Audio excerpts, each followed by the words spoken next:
Shalom saudaraku, bertemu kembali di dalam program membaca Alkitab dalam 3 tahun. Hari ini kita akan membahas dan belajar dari kitab Yesaya pasal 45. Ringkasan pasal. Secara ringkasnya Yesaya 45 menubuatkan tentang bagaimana Tuhan memakai Kores untuk membebaskan umatnya dari pembuangan dan seruan untuk bangsa-bangsa kembali kepada Tuhan. Garis besar Yesaya pasal 45 adalah seperti berikut. Ayat 1-8, Tuhan memakai Kores demi umatnya. Tuhan berfirman kepada Kores Raja Persia untuk menjadi alat bagi membebaskan umat Tuhan dari pembuangan.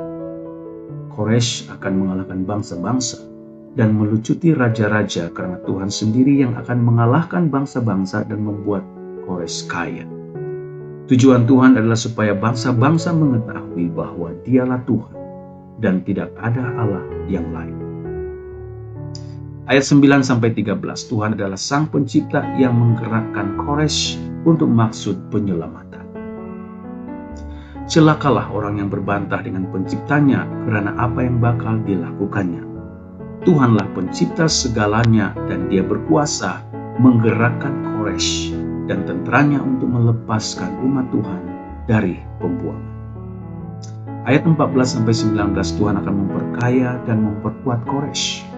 Tuhan akan membuat hasil tanah Mesir dan laba dari Ethiopia pindah menjadi milik kepunyaan Kores, serta membuat mereka jatuh ke tangan Kores supaya diketahui bahwa Tuhanlah yang menyelamatkan Israel dan yang mendengarkan orang-orang yang mencari Dia.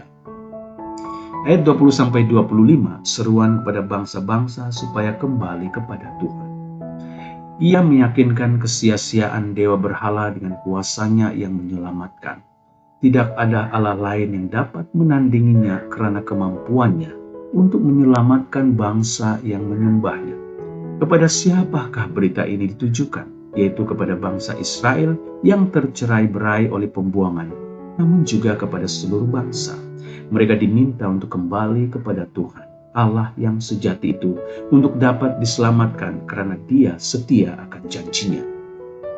Kesimpulan, yang pertama, Tuhanlah yang memakai Kores untuk membebaskan umat Tuhan dari pembuangan, supaya semua orang mengetahui bahwa Dialah Allah yang berkuasa dan bukan berhala-berhala yang disembah.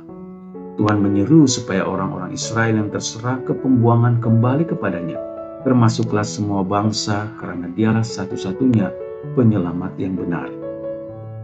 Kesimpulan, penerapan, bersiaplah untuk dibentuk oleh Allah. Satu-satunya penolong sejati adalah Tuhan kita, Allah yang Maha Kuasa, Juru Selamat kita. Demikianlah untuk hari ini, saudaraku. Tuhan Yesus memberkati.